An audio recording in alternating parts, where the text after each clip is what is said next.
It's like falling off a horse. Just what I was thinking.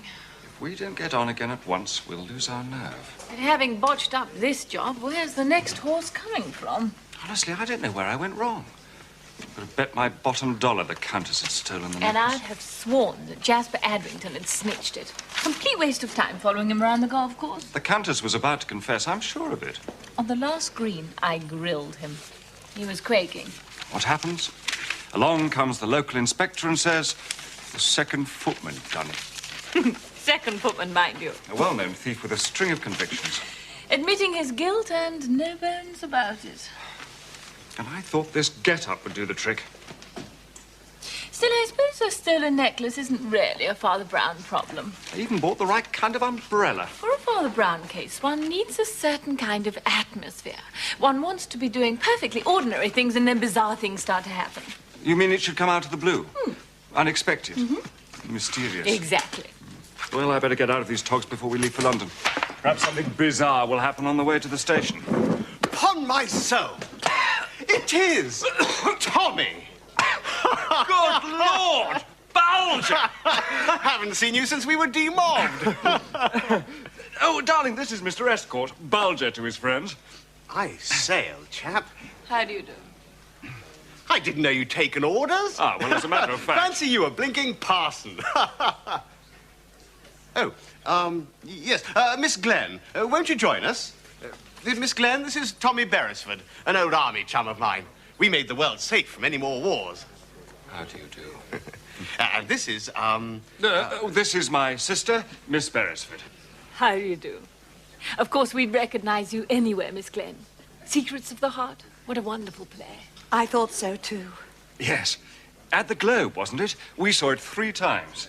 Twice. Twice. And Pillars of Fire at the Playhouse, twice? Once. Once. Oh, well. Won't you take a seat? Oh. Are you really a priest, a Roman Catholic priest? Very few of us are what we appear. But I do listen to confessions. Oh, really? I think he's pulling your leg, Miss Glenn. Well, if you're not a priest, I don't see why you're dressed as one. Fair enough, Tommy.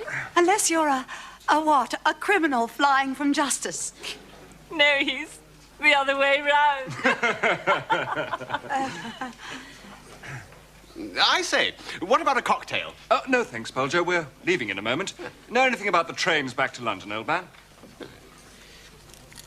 You've missed the 5 o'clock, I'm afraid. But there's another at 6:35. Ah. Is it far to the station? Oh, no, 10-minute walk from the hotel. Take a shortcut down Morgan's Lane.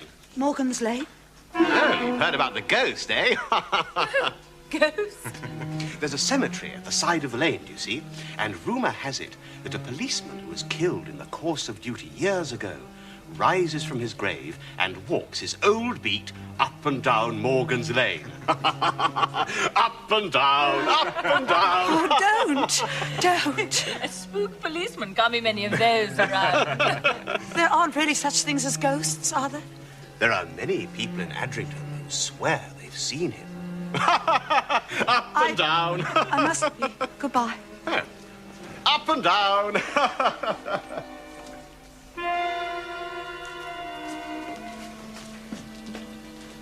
You said you wouldn't follow me here. My dear, if we're going to be married, you mustn't have any secrets from me. You fool. I'm only here to make it all possible.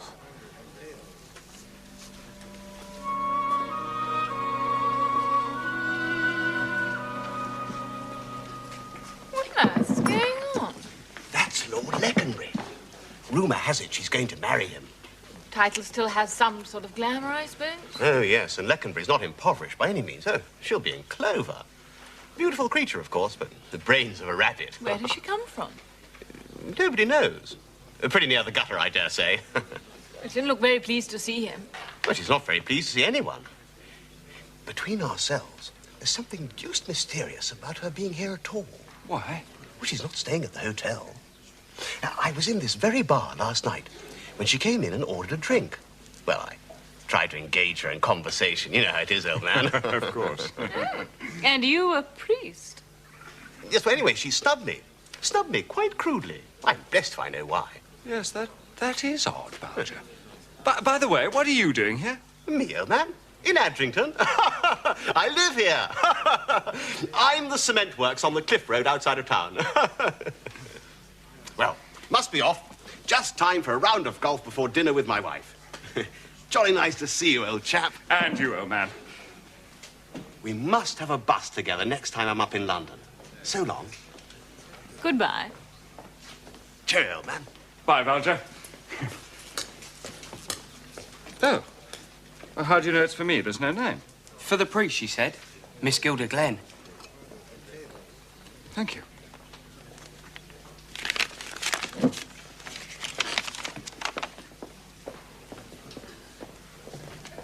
I'm not sure, but I think you might be able to help me. Please be at the White House, Morgan's Lane, at 6 o'clock. You have to pass it on the way to the station. Yours sincerely, Gilda Glenn. How extraordinary. Is that because she thinks you're a priest? I think it's because it's finally sunk in that I'm not.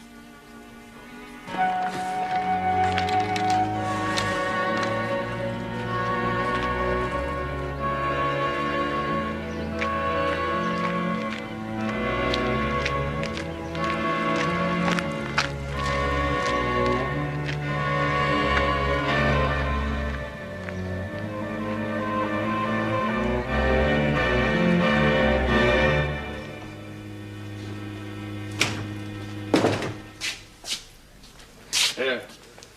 What of a little boy? Hell. That's what I say. Hell. And damn all women is what I say. Good evening. Oh, all right. Kick up a row about it. Have me thrown out. It won't be the first time. You only said good evening. Yeah, well, why shouldn't we say what we think? Why should we go about bottling up our feelings? I didn't notice that you were. Sir, please, sir. Yeah. If you don't mind, sir, please quieten down. You're disturbing the other customers. I beg your pardon. Be a little pleasant, perhaps? Yeah, I don't feel pleasant. That's a small rum and lime juice.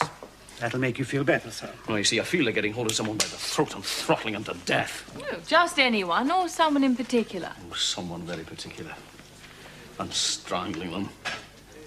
It's very interesting. Won't you tell us more?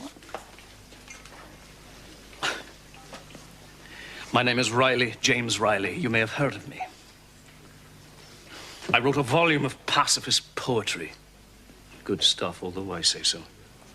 Pacifist poetry? Yes, and why not?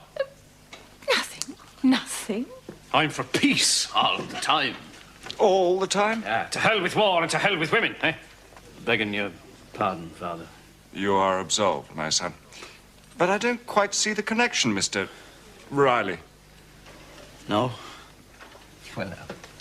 Did you see that creature who was trailing herself around here just now? Gilda Glenn, she calls herself. And I've worshipped her for years. From afar or at close quarters? Well, she cared for me once. When she lived here. Before she went on the stage. And I could make her care again. So what's stopping you? I want to know if she has a heart. If she does, then it's on my side. But if she sells herself to that muck heap. Which muck heap would that be? Leconbury, of course.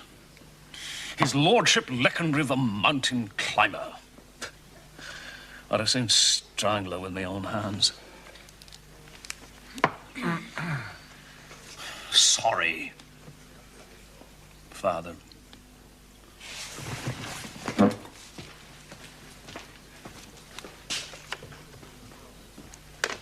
What an excitable fellow. Very excitable. What time is it, darling? 5:30. So, what do we do now? Next train to London or... The White House, Morgan's Lane. How can we resist?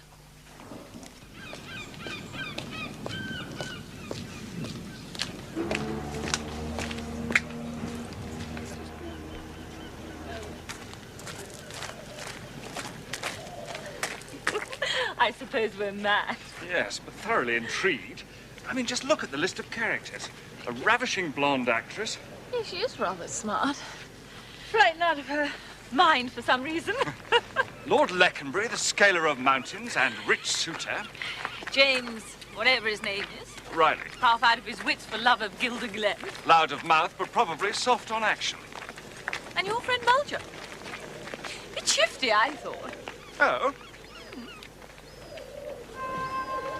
Ah, this must be the cemetery. It's getting worse. Soon we shan't be able to see a house of any color, unless it's right on the street.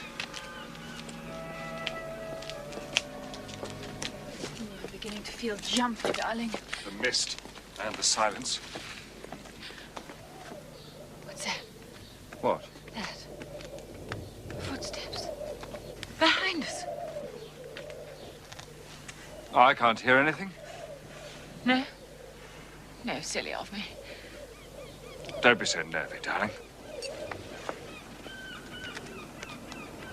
There they are again.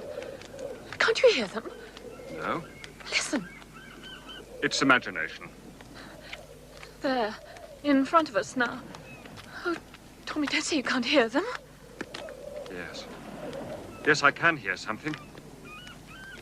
I think they're behind us. Somebody on their way to catch the London train, perhaps.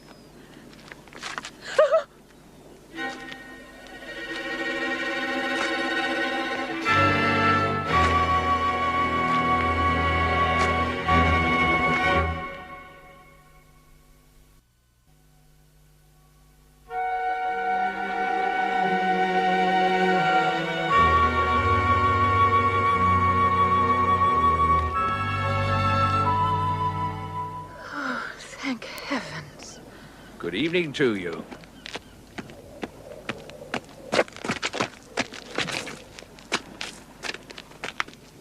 Now, there's a gent what seems to be in a hurry, Father. He's the sort of person who always would be in a hurry.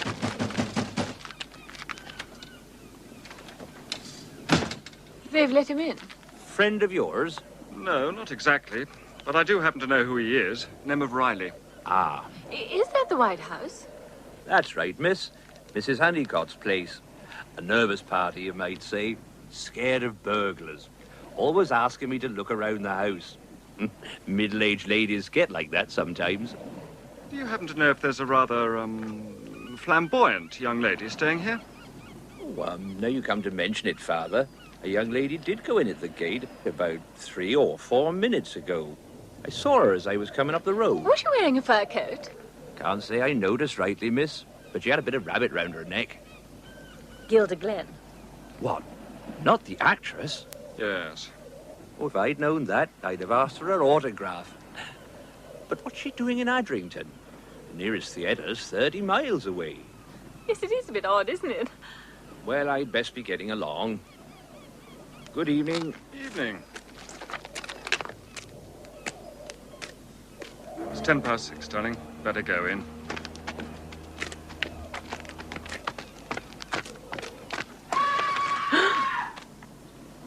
Oh, my God. God. Tommy.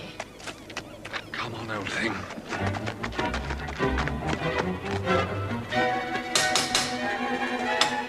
Father, What's happened here? did you ever see the like of that? That fella comes here, asks for the young lady, and then runs upstairs without as much as a bit of leave. And she lets out a screech like a wildcat. Yes, what was that? Was she frightened or surprised or what? Heaven knows, poor dear. And then he comes rushing down again with a white face on him like he's seen a ghost. Now, what could be the meaning of it all? Who are you talking with, Ella? Here's Mrs. Mrs. Honeycott, Yes. we've called to see Miss Glenn. Who you have you? And who might this person be? This is my sister. Come in here, please.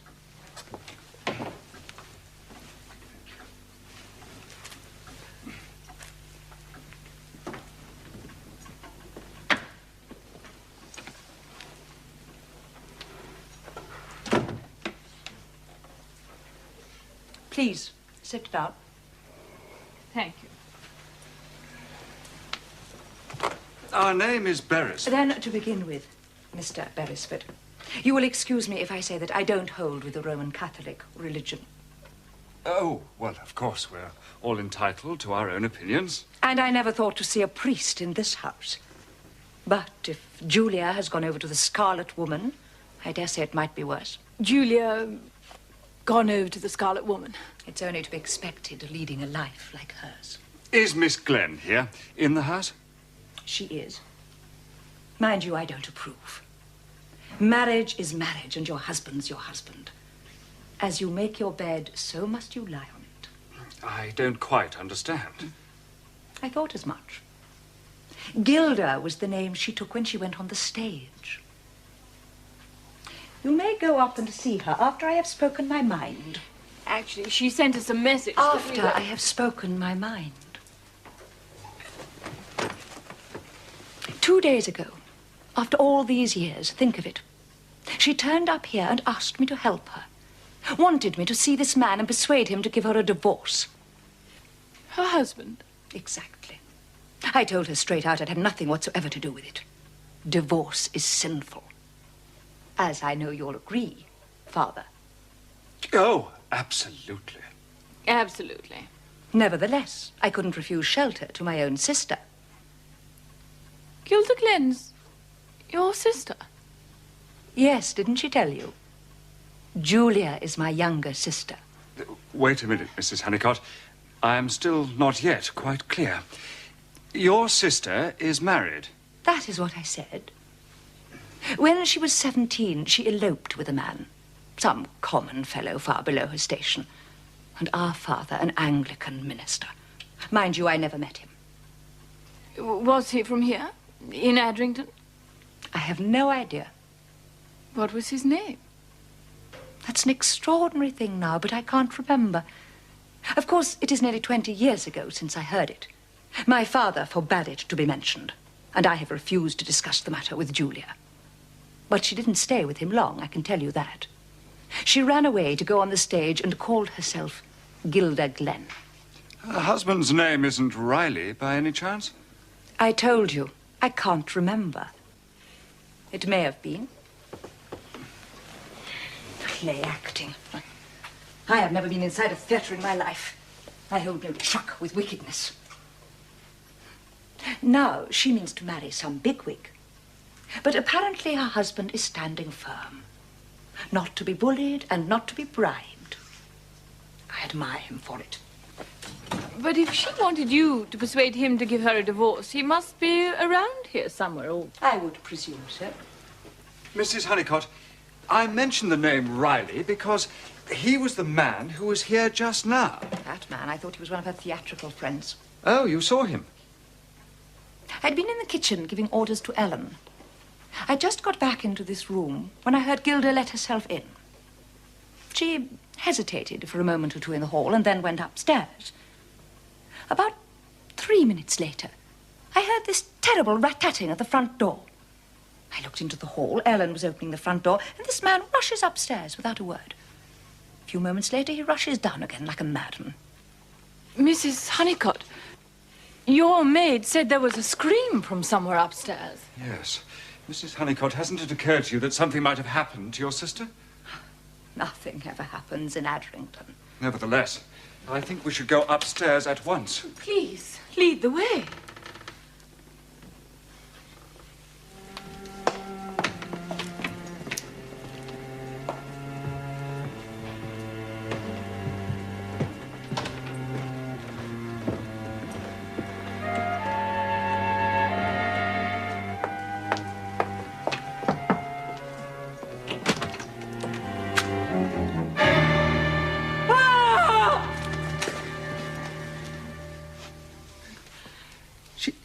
She's dead, is she? I'm afraid she is.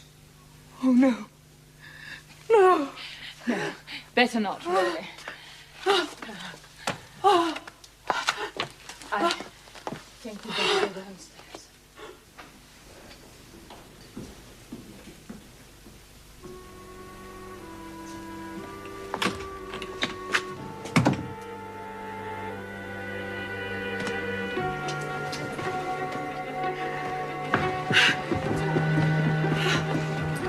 Mrs. Honeycott, have you got a telephone? A telephone? No. No, I haven't. Oh, God. Darling, listen. I'm going to try and get that policeman. It was Riley, of course. Oh, it certainly looks like it, except that he didn't strangle her. I shan't be a tick.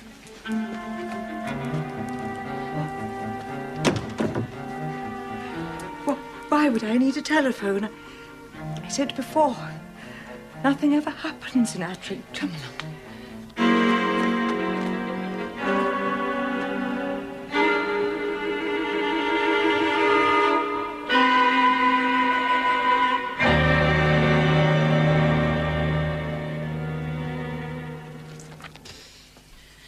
It must have been a terrible shock for you.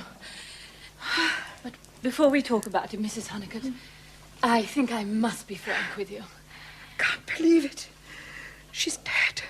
My sister. Mr. Beresford and I are married. He's not a priest. We're private detectives, and we're down here in Adrington working on a case. Must have been that man bursting in here. But why? Why? We'll try and find out. He must be her husband. Yes. Yes, Riley, that was the name. I remember now. He wouldn't give her a divorce, so... Mrs. Honeycutt, do you feel up to answering a few questions? Questions? Oh, yes. Yes, I'll try. Thank you. Do you remember what time it was when your sister came in? What time? Yes. Yes, I do. It was exactly 8 minutes past 6. 8 minutes past 6. Oh, but how can you be so exact? So sure? Because that clock loses 5 minutes every day, and I always set it on every evening by my watch. And your watch is always accurate? Never loses or gains a second. It was my father's. Well, that time would agree with another witness. Now tell me, would it have been possible for someone to have come in without your noticing and to have been waiting for your sister upstairs? I don't see how that could have been possible. Unless he climbed up the drain pipe at the back. Do you mind if I have a quick look round? Oh, will you be all right? I shall have to be, shan't I? Until the police and people arrive. Why don't you lie back? Try closing your eyes. And I'll be back in a minute.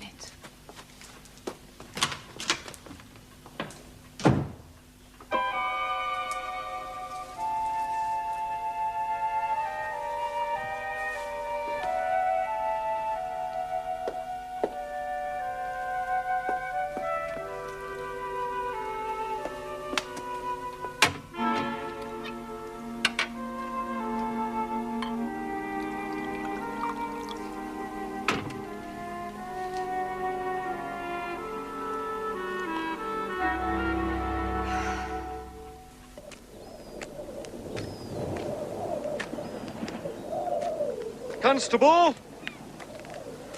Constable! Hello again, Father. You're needed at the White House. Something up?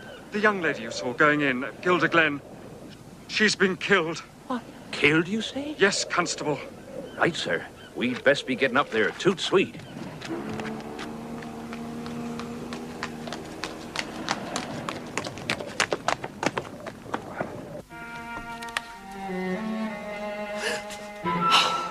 For heaven's sake, miss, tell me what's going on. It's Mrs. Honeycutt's sister. She's dead. She's dead? But she only came in. I don't believe it. She's been killed. Glory be to God. It's not possible. I'm afraid it is. Where? In there. Then the police will be here. Yes. Asking questions. Who's this? What's that? Oh, heaven protect us. I'm scared out of my wits. Now, just a minute. Apart from this man bursting in this evening, has anyone else been around to the house asking for Miss Gillette? Well, only one, a couple of days ago, a man. Did he leave his name? No, miss. And what did he look like? I don't remember. I was doing a fires, and anyhow, Miss Glenn wasn't in.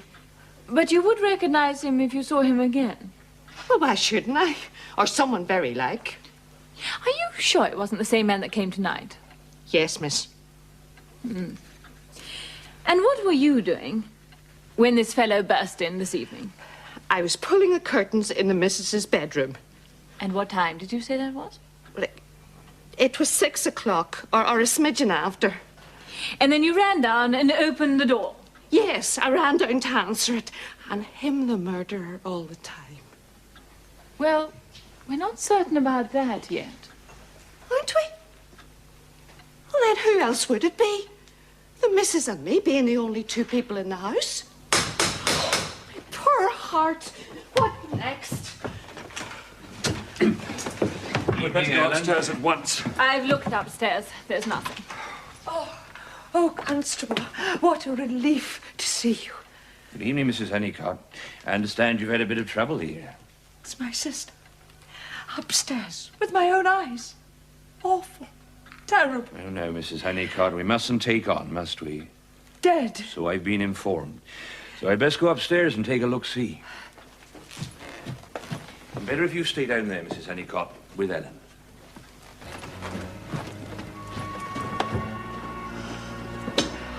God save us, madam.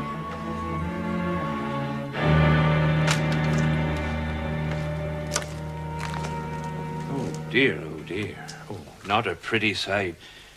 You didn't touch anything when you found her like this? No, of course not. Oh. And I mustn't either, or the inspector will give me beans.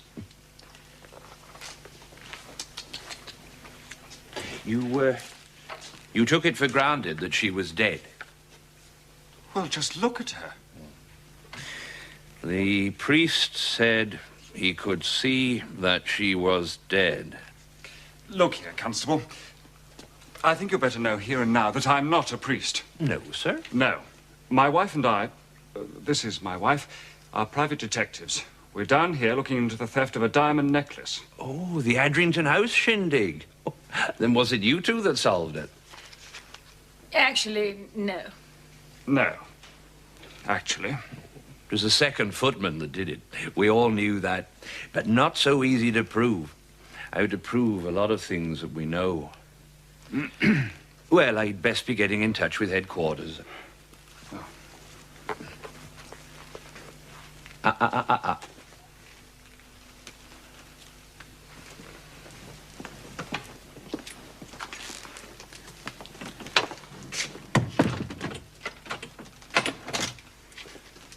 Just making sure that nothing's touched. Look here, Constable.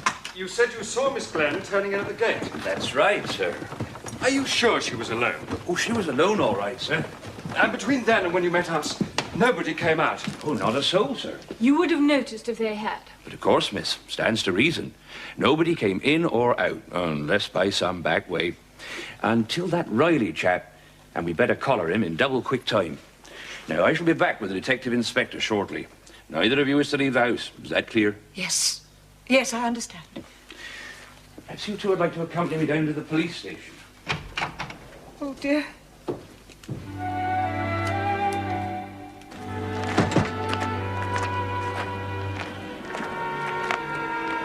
Look at that. See?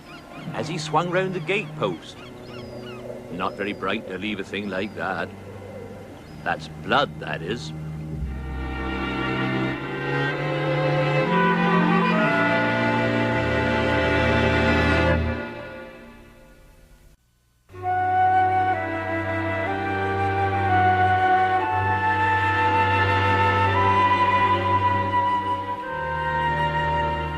Picked up Riley, and I'll take a statement from him when I get back to the station. Now, I want to make sure, once more, that none of you touched anything when you were in Miss Glenn's room. No, we were most careful. And Mrs. Honeycutt only took one step into the room. And I didn't even dare look. But when you left the room, Mr. Beresford, you didn't lock the door. No, I didn't. I suppose I should have done. But when he went for help, there was only Mrs. Honeycutt, myself, and the maid in the house. So far as you know. Of course. And when you saw this man Riley running from the house, was he holding anything in his hand? I didn't notice anything. Nothing. Constable? No, sir. Nothing that I could see. You'll be looking for a blunt instrument, I suppose. Well, yes, indeed. The poor woman's head was severely damaged, her skull fractured. We can't find anything in the room that could have done it. Or on the staircase, or in the hall. I see. Now, Mr. and Mrs. Beresford, what are your plans? I expect you'd like us to stay in Adrington. I'd appreciate it, since you found the body. The Grand Hotel? Yes. I'll be in touch. You wait here till the wagon comes. Yes, sir. Of course. How did you get into the house? I forced my way in. I had to find out why she come back to Adrington after all these years. Then what did you do? I ran upstairs and opened all the doors until I... Oh, God, her head was... I touched it. Blood all over my hands. I think I may have shouted, but I'm afraid I don't remember very clearly. No, sir. Calm yourself and try and tell me. I ran out. I swung around the gatepost. It's why my hand print was on it. Look, we were lovers once, years ago, but we never married. I've just never forgotten her.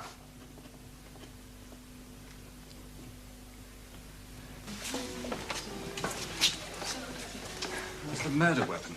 That's what this case hinges on. Do you think Riley could have thrown whatever it was out of the window? Search the grounds. Oh, brandy, please. Good Lord. Bulger, would you like a drink? Oh, thanks, LV. I thought you two'd gone to London. We thought you were having dinner with your wife. Ah.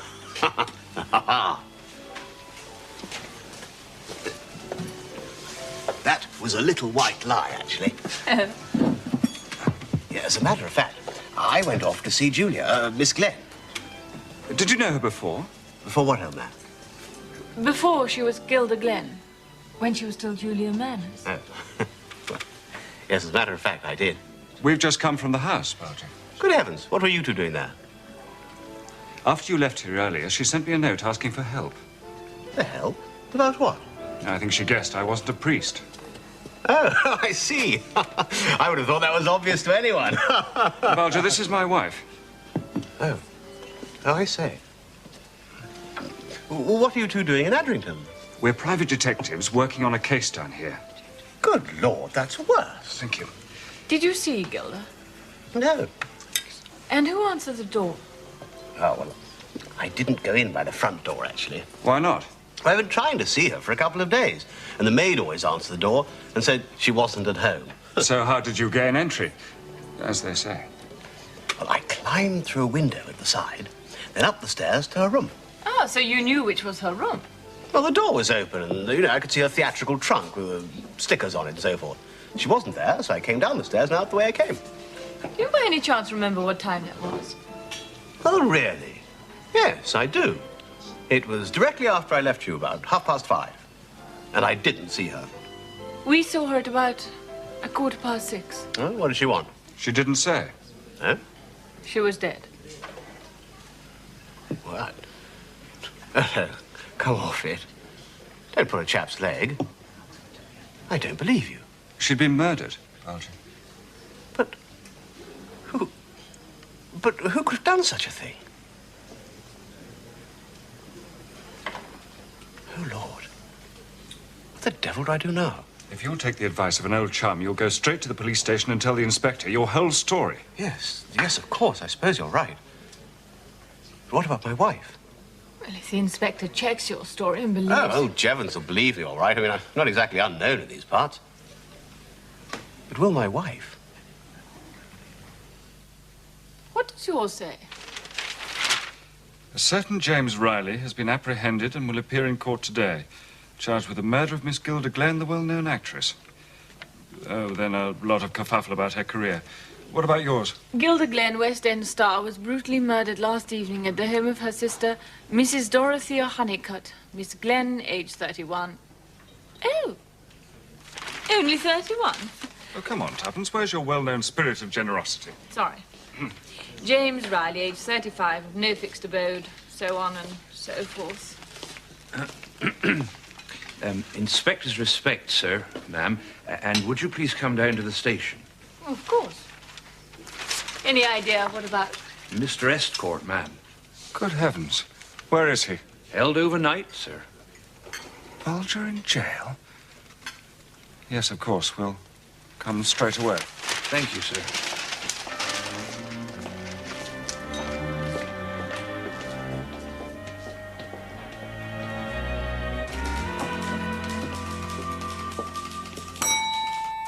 And a very good morning to you, my first customers of the day. Good morning. We were asked... Oh, don't tell me. Let me guess. You've lost your cat. Actually, no. Flat tire? No. Flat battery? No. Assault and battery? Certainly not. You've come to make a complaint against Mr. Jasper Adrington for not stealing a valuable necklace. Oh, very funny. I knew you are. You're Mr. and Mrs. Beresford, and you're here to see Mr. Escort. Right. Got it in one. Come with me, then. Just a bit of jollity, you understand? No offence, men. Not a lot happens in Adrington. Gets a bit boring. Well, the thing is that I asked to be held overnight. You asked? Good heavens, why? Well, I told my wife that I'd be in London at a business dinner. The business dinner being with Gilda Glenn? Something of the sort. Well, we had a little problem to discuss. So why did you ask to see us? Well, I'll tell you, Mrs. Beresford, even though I asked to be held, old Jevons is pretty suspicious of my story. You did tell him the truth. Oh, yes, of course. Well, all the salient points. But not the whole truth and nothing but the truth. Well, look, it may seem strange, old man, but I'm a happily married chap. 2 children, that sort of thing. I've only ever strayed from the straight and narrow once. And that was with? Exactly. Stupid of me, of course. And I wrote a couple of letters. Blackmail? Oh, no, I don't think so. That's what's so odd. She always said that if she ever saw me again, she'd return them to me. But what did she say when you met her in the hotel bar? Do you know, old man? She said the most extraordinary thing. She said she'd become so fond of me that she wanted to keep the letters as a sort of memento. Did you believe her? Well, of course I did.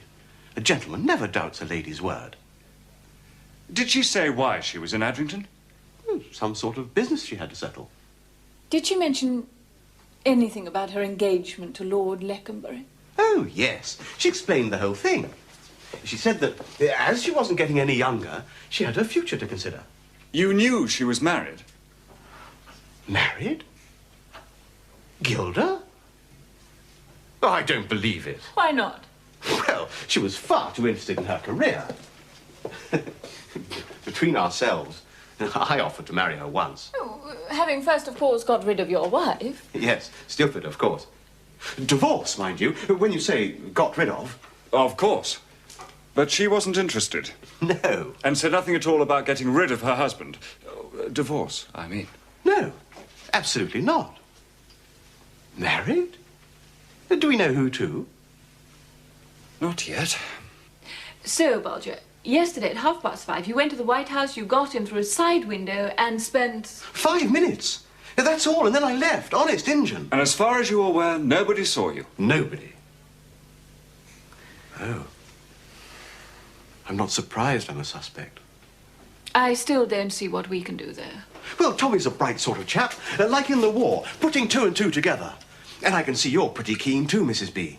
Thanks, Bulger. Well, I'm sure if you could put on your thinking caps, you'd find out who killed her. Or at any rate, it wasn't me.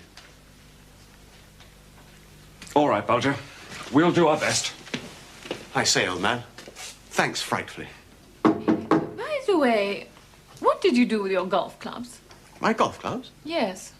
The commissioner said that he saw you leave the hotel with them. Oh, yes. Well, I left them leaning up against the wall of the house when I climbed through the window. And picked them up again when you climbed out? That's right. Oh. It all sounds pretty incredible, doesn't it? Yes. But then so do lots of things. Chin up, Bulger.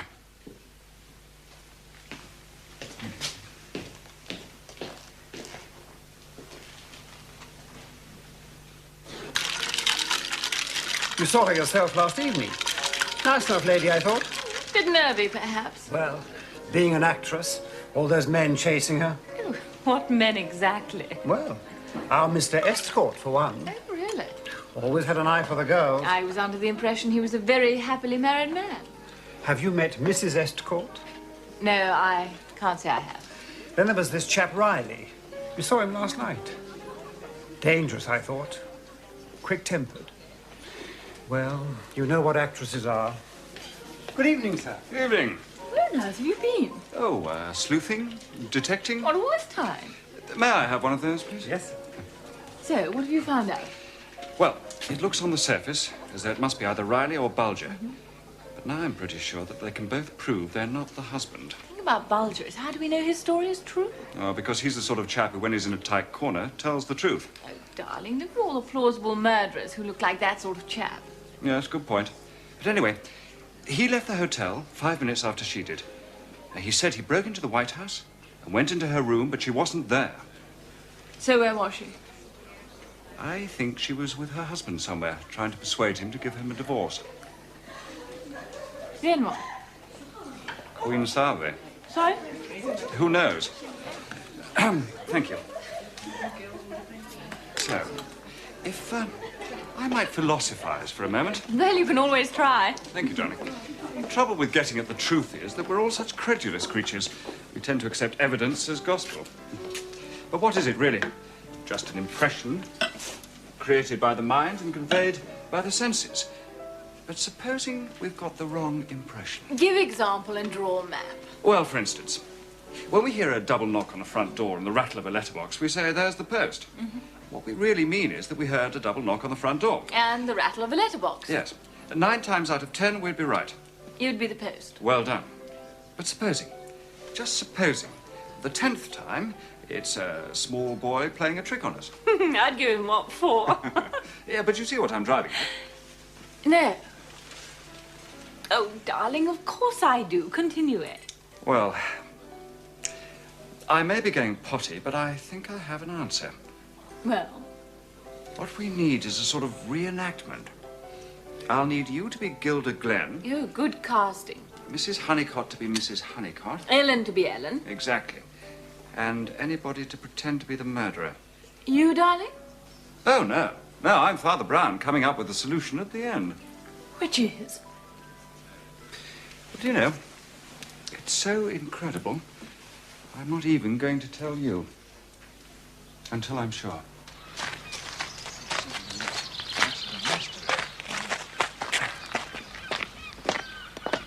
Good morning. Good morning, Constable. Morning. Morning, ma'am. Still hanging about Edrington? We're rather intrigued by what happened yesterday. But I understood that Riley chap had been apprehended. Open and shut case, my super tells me. On the surface, it certainly looks like it. And since he says he didn't do it, Oh, he says that, does he? we thought that we'd try to reconstruct the crime. What, like they do in stories? Yes. Perhaps you'd like to give us a hand. Well, I don't see why not. This is my morning break. Oh, of course, it'll have to be under the rose. Under the... Sub Rosa. Oh, very floral.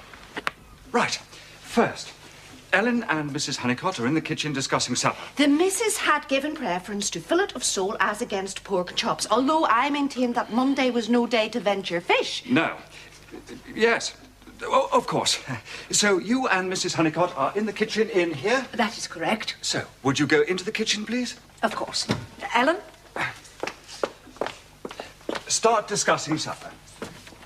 Now, supposing Gilda Glenn, who has her own key, mind you, lets herself in at the front door, darling, with a man who was probably her husband.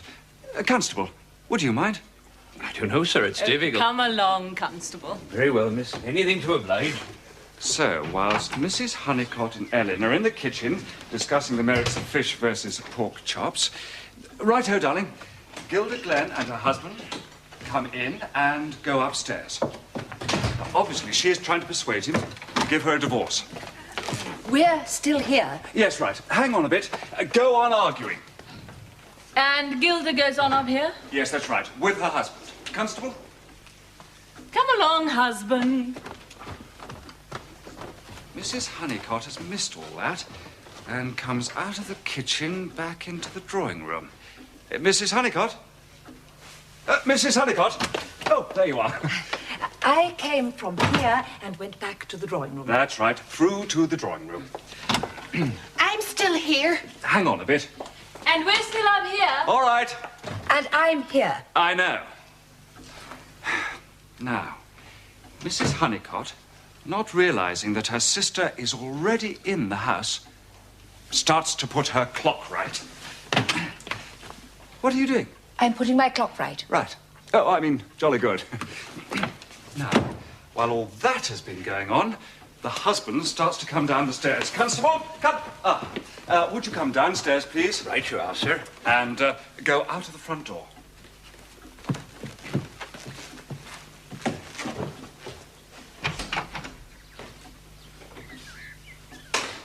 Mrs. Honeycott, you hear that door slam and think it's your sister coming in.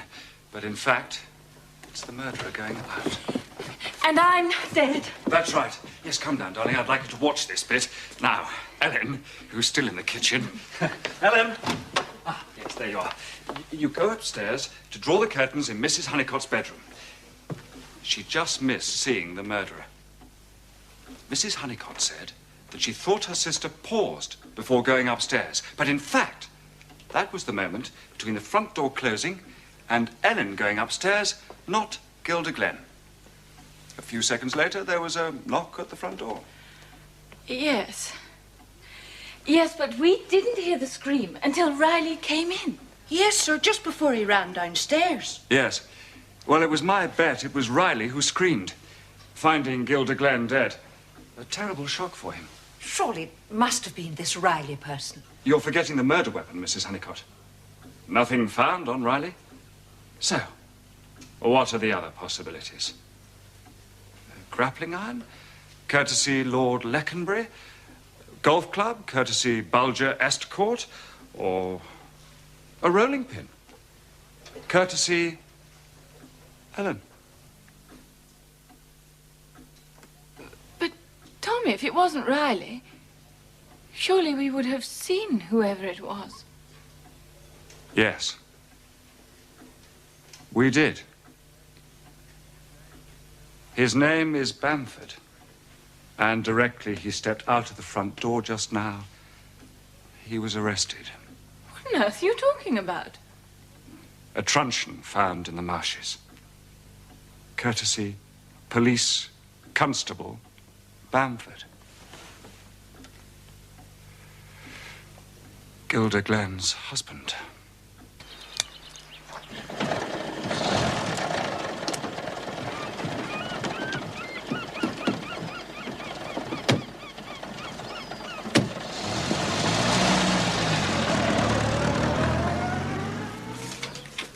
Well, I'm glad we exonerated Lord Leconbury with his hobnail boots and grappling irons, shilling up a drain pipe. And to think I nearly went for Bulger and his golf club. Or a lump of cement. Rather sad to realize that policemen have the same weaknesses as the rest of us. Yes, not having the outlet of Riley's violent words. Led to violent action. But tell me, did put you onto his track?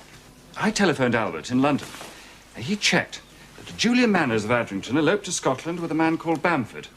They were married, but she ditched him after a few months and became Gilda Glenn. It wasn't until a few years ago that he returned here and joined the police force. Clever chap, Tommy. Thank you, darling. So, what do you say to us catching that train we missed yesterday? Oh, yes, please. Nothing ever happens in Adrington.